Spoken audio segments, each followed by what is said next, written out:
was never really good playing role of the puppet. Too busy being me to be concerned with perception of the public. Everyone is buzzing, but everybody ain't thinking about a budget. I want ownership in something. Niggas get they...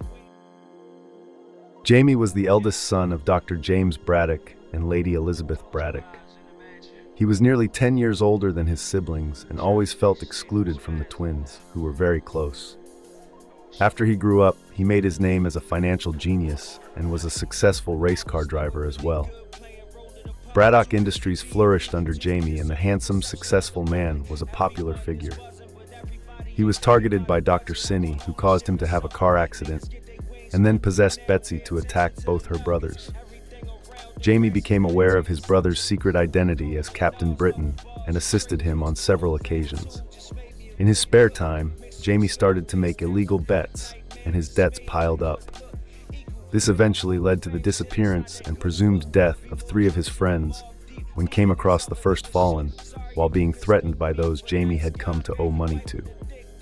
His friends became the Forsaken, while Jamie escaped that fate, but was still captured and tortured for his debts. Soon Jamie became involved with various illegal activities to pay his debts. Starting out with minor crimes, he eventually became involved with robbery, murder, and slave trade in Africa. Jamie was kidnapped by Dr. Crocodile, an African scientist and sorcerer who wanted to punish Jamie for his crimes. He made Jamie call his brother Brian, thinking that Brian was involved with Jamie's crimes as well. Crocodile's witch doctor created a hallucination for Brian so that he and Crocodile could observe Brian's reaction to the crimes Jamie had committed. Convinced that Brian was innocent, Crocodile told Brian about Jamie. Brian was shocked and furious, even trying to kill his brother. Brian left Jamie in the hands of Dr. Crocodile and returned home. Dr. Crocodile's treatments turned Jamie insane. Jamie now believed that the world around him was just a dream that he was having, and his reality-warping powers awoke. Sat Year 9, under the stolen identity of Courtney Ross, hired TechNet to free Jamie, aware of his powers from her own world's Jamie. Crocodile then revealed Jamie's crimes to TechNet as well, and they turned on Jamie, but he defeated them and erased their memories of these events. Jamie turned Dr. Crocodile into a real baby crocodile and left with Sat Year 9. Jamie was taken home to Braddock Manor and used his reality-warping powers to change things back to the way they were in his youth, even resurrecting the housekeeper Emma Collins. Sat Year 9 used Jamie's reality-warping powers to turn the London criminal Vixen into a dog and her assistant Nigel Frobisher into a duplicate of Vixen. This allowed her to take over Vixen's criminal empire. They used their resources to ambush Excalibur, a superhero team Brian had joined. During the ambush, Jaime Braddock killed Alison Stewart. Jamie was defeated when Brian's girlfriend Megan turned out to be immune to his powers, and his sister, Elizabeth, now the X-Man Psylocke, used her telepathic knife to knock him out. Sat Year 9 managed to take Jamie's unconscious body with her, and they escaped. Jamie stayed in a coma for years, apparently abandoned by Sat Year 9 and taken to Muir Island for treatment. Jamie was believed to have been killed during Mystique's bombing of Muir Island, but in reality, he survived. Jamie was briefly seen at Braddock Manor by Rachel Summers. Mad Jim Jaspers and the Fury also mysteriously reappeared soon after. Jamie again appeared to assist his siblings during the House of M. When he appeared again to the X-Men, he revealed that he was responsible for Psylocke's resurrection. He claimed she was needed to help him battle the First Fallen and the Forsaken. The Forsaken wished Jamie to join them as he was supposed to be their 4th member. At the last moment, Jamie appeared to be unwilling to use his sister against the First Fallen, and instead sent her and the other X-Men back to New York while he dealt with it himself. Sometime later, Jamie joined the Captain Britain Corps and helped them during the attack on Otherworld. However, the attacker turned out to be an older version of Jamie, who had been possessed by the Horoams, the Devil Goat, who wished to enter the Starlight Citadel and seize the multiverse. To stop him, Psylocke had to take control of her brother Brian, who could not bring himself to kill his brother, and used him to snap Jamie's neck, erasing the older version from existence. Jamie later came back to life through unknown means and began dabbling in dark magic. While in London, he chased after Black Widow for the Space Stone in her possession, using brainwashed children and loyal followers. When Black Widow confronted him in his hideout, he had an asp from the sixth dimension bite her and inject a venom that would slowly kill her. After Widow took out Jaime's followers, she teleported him into a wall. Jaime bled out, and more asps emerged from his blood since his body was holding them back.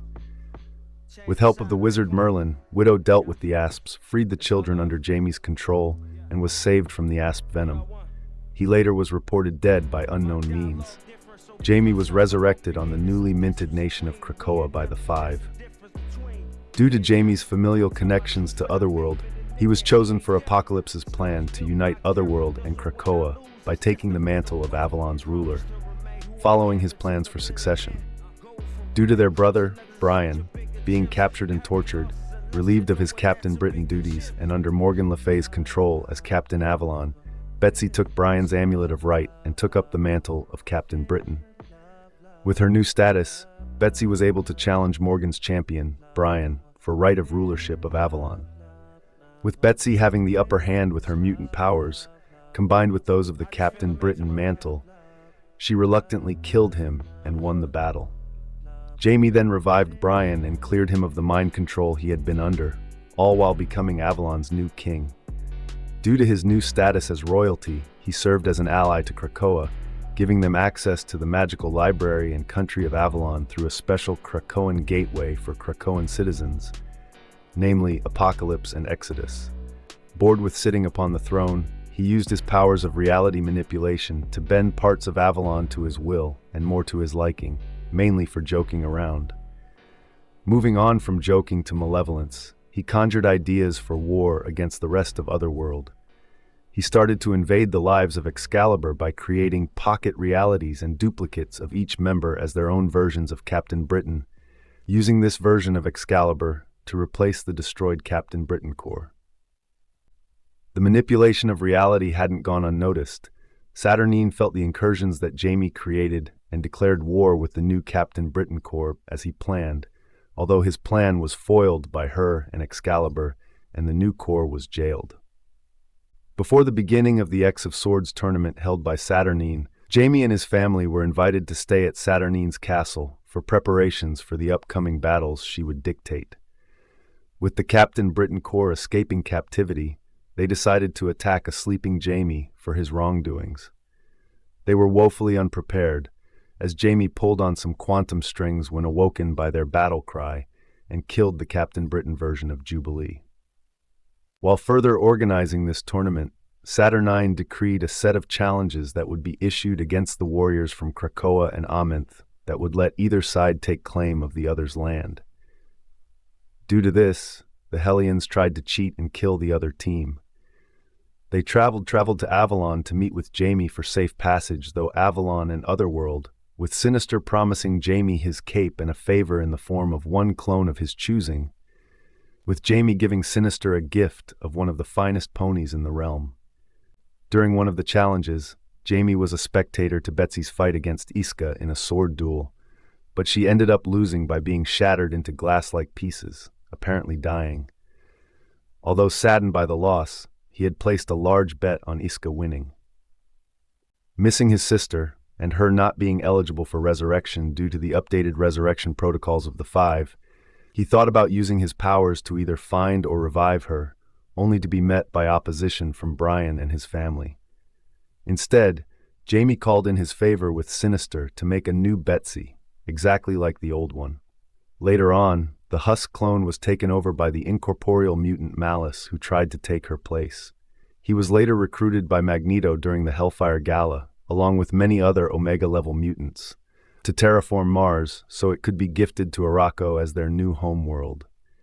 He was psychically impregnated with the need to protect it, causing him to birth a copy of the Peak Seph, later named the Keep, for the sake of communication between Krakoa and Arakko and the newly populated planet.